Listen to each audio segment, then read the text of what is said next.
Assalamualaikum warahmatullahi wabarakatuh. Alhamdulillahi rabbil alamin. Assalatu wassalamu ala asrafil anbiya'i wal mursalin Sayyidina wa maulana Muhammadin. Ashhadu an la ilaha illallah wa ashhadu anna Muhammadar Rasulullah. Allahumma sholli ala Sayyidina Muhammadun musyabihil wal ikram ya wal jalil wal ikram. Subhanal malikul quddus subhanatil izzati wa azzamati wa haibat wal qudrat wal sultan wal kamal wal jamal wal kibriyai wal ijabar wa tahirin wal mujahidina amma ba'du ibadullah wa ittaqullah.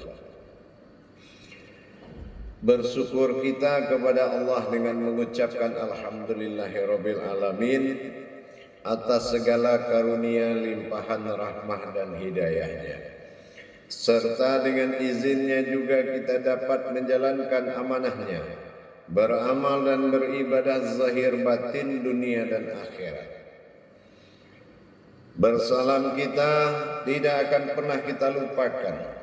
Marilah sama-sama kita sampaikan, kita bacakan, kita kalamkan kepada junjungan kita Nabi Allah, Nabiul Akhir Zaman, Rasulullah Muhammad sallallahu alaihi wasallam. Atasnya kalimahnya kita kalamkan bersama-sama dengan membacakan Allahumma sholli ala Sayyidina Muhammad wa ala alihi Sayyidina Muhammad.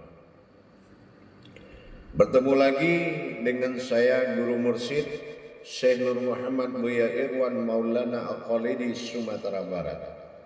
Tentunya dalam makom majelis zikir Ma'rifatullah, dalam naungan Yayasan Islam Hidayatul Mubarakah Indonesia, tentunya dalam syiar wadah YouTube Buya Pasaman Timur yang selalu berbagi ilmu, wawasan dan pengetahuan, serta dalam rangka menetapkan marwah derajat ibadah kita, insyaallah mabrur sampailah hendaknya. Alhamdulillah, para kaum muslimin dan muslimat dimanapun berada rahimakumullah, kalau kita melihat kepada derajat dalam perintah Allah, ini adalah salah satu tujuan kita, mendapatkan nilai dan derajat. Karena Allah dalam prasangka umatku sendiri katanya, maka janganlah kita mengadakan prasangka atau mengadakan kedudukan yang lemah di dalam menjalankan ibadah. Kedudukan yang lemah yang dimaksud adalah ibadah yang tidak bermartabat. Apa tidak bermartabat? Kalau martabat itu nilai tambah yang sudah mencapai ilmu, itu dinamakan martabat. Maka dalam waktu dan kesempatan ini, saya akan memberikan suatu pandangan atau kita akan berbagi wawasan mengenai asal daripada usul sholat. Nah gitu. Kenapa ada asal usul sholat?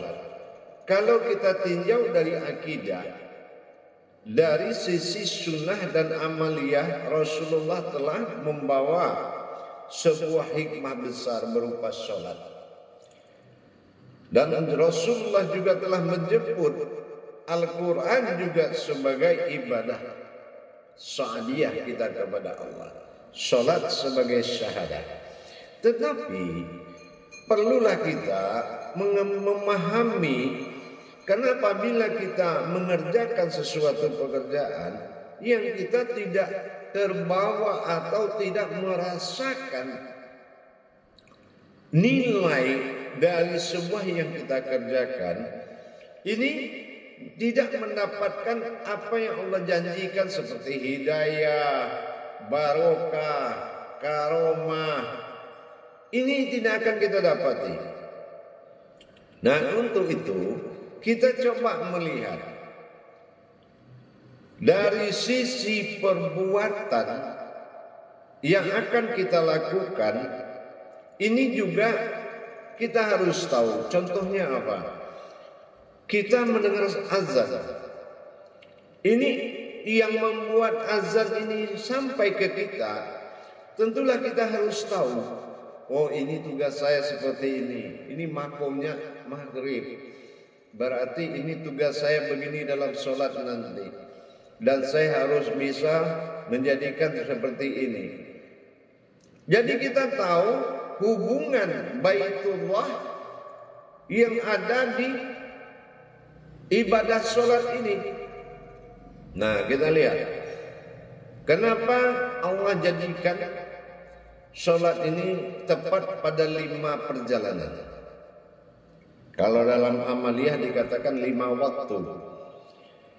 Waqto'ah aja dengan ba'da itu sudah menimbulkan makna yang berbeda. Waktu dengan waktu yang ba'da ini sangat luar biasa perbedaannya. Dengan waqto'ah atau waktu yang ditetapkan seperti hitungan Masehi, Hijriah atau Qamariyah, itu berbeda waktunya.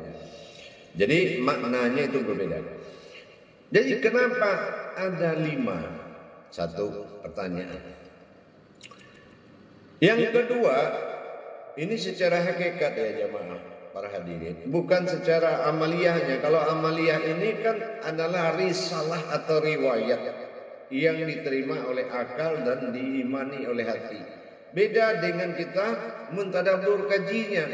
Kenapa dia harus 5 dan mengalami rakaat yang berbeda?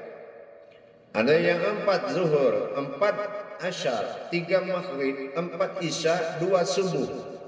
Nah, ini juga akan melahirkan makna-makna yang berbeda.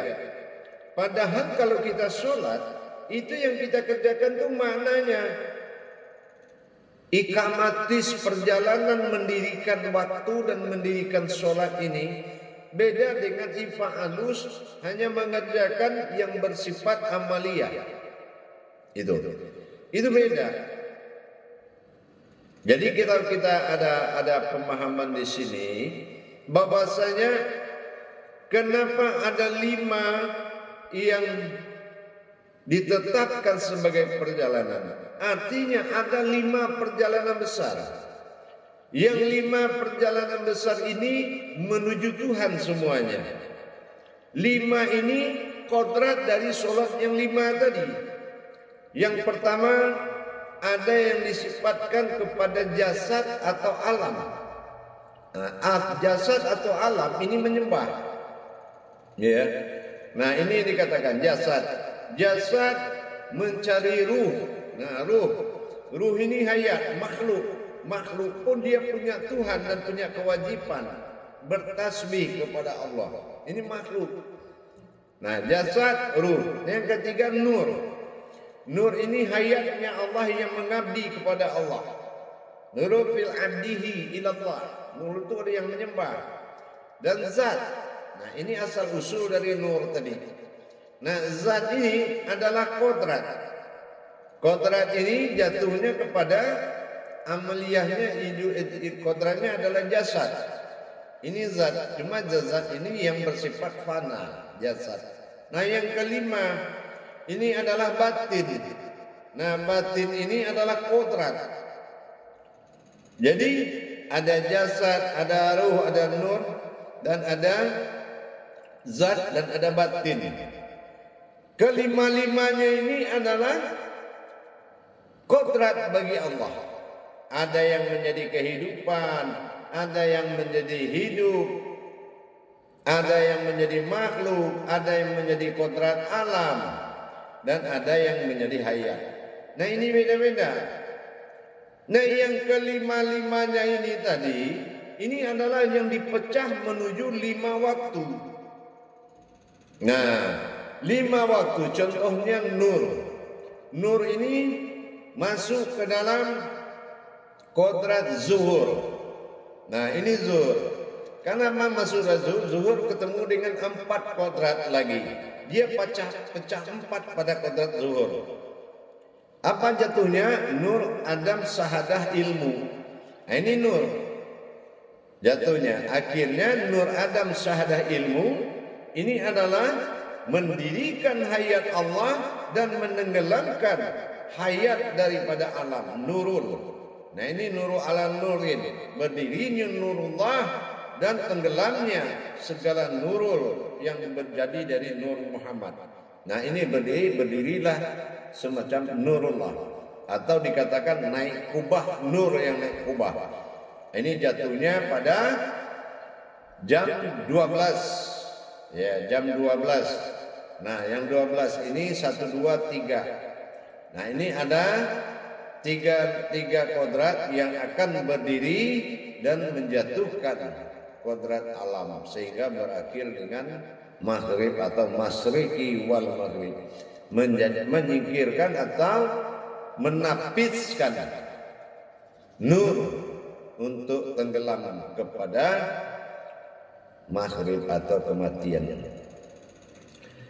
Jadi kalau sudah tahu kita 5 tadi, nah ini di kodrat besarkan menjadi nur Allah, Hawa, Adam. Nah, di sini ada kodrat Muhammad dan Ahzab, yaitu alam yang menampung. Jadi kalau kita paham kenapa 5 ini bertajali pada 17 rakaat.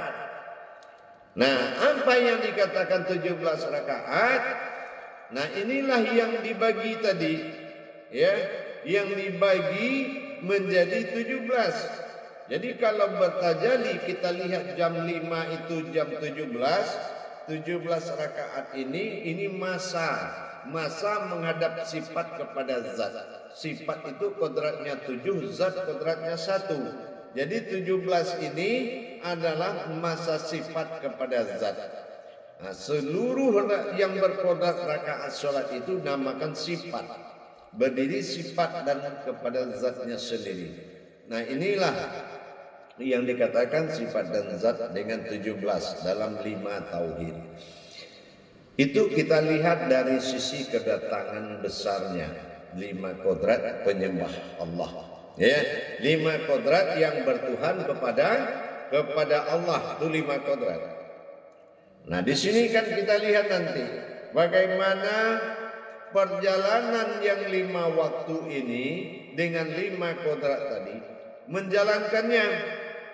Nah, kita harus tahu yang 5 ini dia adalah yang dinapiskan untuk menghadap kekuatan kodrat yang ada dalam Al-Fatihah.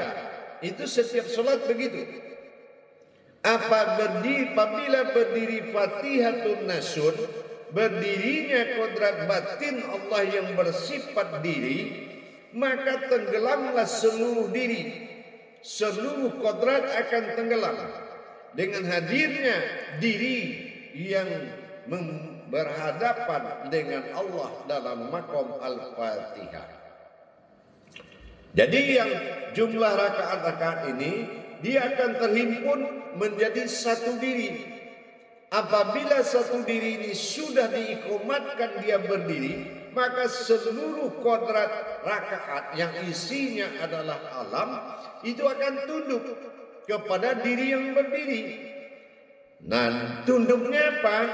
Diri yang berdiri adalah menghadap alam yang berakaat 4 akan menjadi yang menyembah. Inilah yang dikatakan imaminullah atau khalifah di muka bumi. Inilah yang akan kita bawa, ya. Jadi dengan kita membawa dia sujud kepada Allah, Rabbana lakal hamdu min samawati wa min fil ard. Nah, ini lihat di saat kita berdiri setelah ruku, barulah kita membawanya sujud kepada wujud ilah badal tunggalnya Allah. Nah, inilah diri sifat penghulu humul dari segala kekuatan diri. Jadi kaitan rakaat dengan Al-Fatihah tadi yang didirikan setelah takbir ini mendirikan diri Fatihatun Nasun, bertajali Allah secara batin, mendirikan diri batin di dalam alam batin.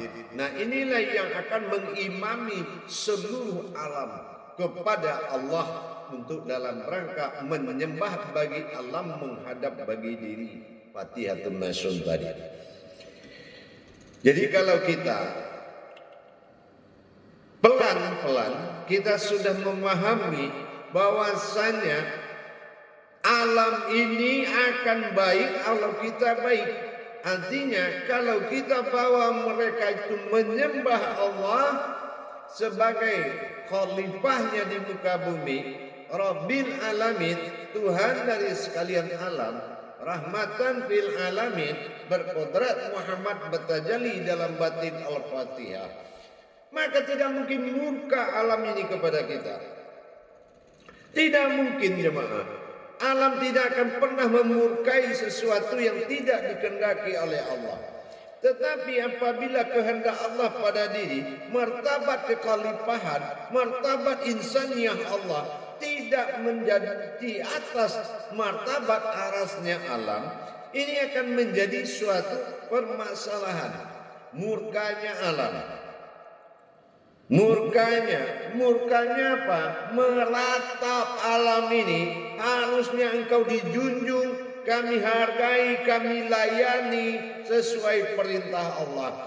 Tapi kamu zalimi kami, kamu bikin tempat maksiat, kamu bermaksiat, dan kamu katakan kepada kami, ini adalah alam mati. Inilah murka. Tapi kalau kamu malu kepada kami, harusnya kami tersenyum, bintang tersenyum, matahari tersenyum, melihat khalifahnya, membuat kami menjembatani melihat Allah melalui dirimu. Tapi tidak kami harapkan seperti itu, tidak terjadi. Maka Allah memerintahkan murka. Kenapa? Diperintah pun atau tidak perintah pun, Allah augutillah, Allah menepati janjinya. Kami akan menghidang dan melayani orang-orang yang dimuliakan oleh Allah. Jadi di situ jamaah. Jadi benarnya kita harus mengetahui dan mendalami, menguasai apa perjalanan diri kepada Allah, atau disebut dengan ba'da. Ba itu adalah bara'ah atau bakah atau batin atau diri. Dal itu ba'da itu atau dal adalah perjalanan. Ini adalah perjalanan wujud dirinya Allah dalam masa insaniyahnya, amaliyahnya, menyembah dengan alamiahnya. Allahu alam. Ya, jadi kalau sudah kita sampai berpikir demikian, maka kita harus mempelajari kembali bagaimana perjalanan 5 kodrat perjalanan ba'da ini, sehingga kita sudah bisa merasakan kebenaran daripada perjalanan ini. Kita bisa merasakan kebenaran tentang apa yang kita kerjakan. Jamaah yang dirahmati Allah rahimakumullah. Hadirin dan hadirat, kaum muslimin dan muslimat dimanapun berada. Dengan kita menyempurnakan kewajiban diri kita kepada Allah, tentulah Allah memuliakan sesuatu yang memuliakannya. Sesuatu yang membesarkan dan memuliakannya secara ilmu, dan memang betul berderajatnya ibadahmu setelah kamu mengetahui ilmunya, kata Allah. Jadi kita pelajari. Nah gitu, pelajari perjalanan waktu yang dilambangkan pada masa 17 ini. ia bertauhid dengan 5 atau jam 5 jam 17 dalam keadaan sakaratul si sore hari. Ini alam sakaratul, berarti ibadah itu juga sakaratul. Artinya setelah hadirnya nur, tenggelamlah. Setelah jadinya wujud, tenggelamlah zat, jadi zat tenggelam nur. Jadi nur, tenggelamlah api. Jadi ini semuanya perjalanan yang sangat nyata. Tapi kalau kita sudah memberikan hakikat ini, tetapi kita tidak melihat dan merasakan kebenarannya, ini perjalanan bukan perjalanan. Kewajiban tuntas pada waktu hilang. Selesai kerjakan hilang. Ini bukan perjalanan. Ya, kalau ini memang din Islam ini dal alif nun dal perjalanan alif Allah nun itu adalah di hayat.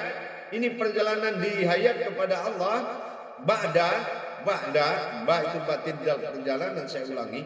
Berarti ini perjalanan, bukan selesai satu habis satu, selesai satu habis satu. Nah, makanya nggak berkah. Coba kita lihat sekarang hadirin jamaah. Banyak pencinta pengkaji ma'rifat, pengkaji segala ma'rifat. Lihat solatnya. Ya. Nah, lihat solatnya, lihat hayat hidupnya. Kenapa? Allah membuktikannya di situ. Kalau semua kita kaji tapi sholat aja nggak bisa. Kalau sekadar hanya hidup, yang di hutan itu juga hidup. Nah, ini juga harus kita wajib mendapatkan hakikat dari seluruh perintah Allah. Nah, itulah asal daripada 5 waktu tadi. Artinya 5 kodrat besar yang selalu bertuhan kepada Allah. Nah, inilah terjadi 5 kodrat di dalam 17 waktu. 17 kodrat ini harus benar-benar berjalan dalam 5 waktu.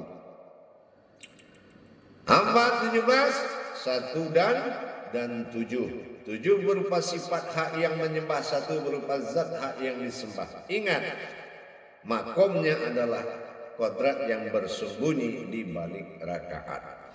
Nah, inilah yang akan bertajali dalam pandangan pensaksian fardu ain. Maka kita sholat adalah wujud pensaksian kepada Allah Subhanahu wa taala. Bagaimana kita membawa alam ini betul-betul ma'budu al-ma'bud, betul-betul dia menyembah kepada yang disembahnya. Mudah-mudahan di bawah keimaman kita khalifatulahnya adalah manusia sebagai wujud Allah zahir yang batin yang terlihat pada zahirnya Allah. Mudah-mudahan bisa dipahami pelan-pelan. Nanti dalam tayangan berikutnya, dalam waktu yang tepat dan petunjuk yang benar, kita akan teruskan bagaimana mengupas usul zuhur, kenapa dia bernama zuhur, dan bagaimana pelaksanaan di dalam makom satu demi satu 5 langkah menuju Tuhan. Inilah sholat.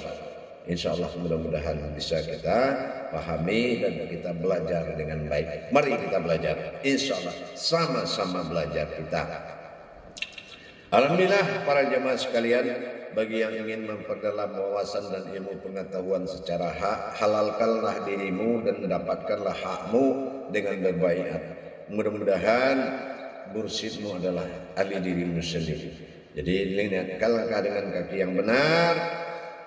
Beribadahlah dan janganlah beribadah tanpa ilmu pengetahuan. Faqulu min bi khairi ilmin ya'malu wa amalahu madudatul la tughal. Beramal beribadah tanpa ilmu pengetahuan, maka amal ibadah itu tidak akan diterima dan dikembalikan. Jadi bagi yang ingin mendapatkan tuntunan amanah belajar, masuklah ke grup, bergabung di grup YouTube Buya Pasaman Timur untuk sama-sama beribadah kepada Allah dalam belajar seminggu sekali live, dan berbaiatlah dan berdaftarlah dengan baik, niatkan dengan baik. Jangan harapkan menimba ilmu, tapi harapkanlah hatimu yang membutuhkan ilmu, karena ilmu adalah titian menuju Tuhan, karena manusia adalah siratal mustaqimnya Allah. Jadi bagaimana kita bersiratal mustaqim, inilah titian. Sirat adalah tersirat, ya. Adalah diri, din adalah perjalanan, nas adalah manusia nur, dan mustaqim adalah jalan yang lurus. Manusia adalah suatu jalan yang lurus menuju Tuhan. Maka rapikan dirimu sebagai jalan. Jalan itu adalah dirimu. Hubungi nomor telepon saya 0813 9833 7904 Buya Pasaman Timur. Guru Mursyid insya Allah. Mudah-mudahan dengan adanya kita niat baik dan belajar, maka kita akan mendapatkan kenaikan kuantitas diri dan kenaikan kualitas ibadah. Ingat, semuanya butuh derajat. Barakallahu ya Karim, ya Rahman, ya Rahim. Akhirul kalam. Wabillahi taufiq wal hidayah. Wassalamualaikum warahmatullahi wabarakatuh.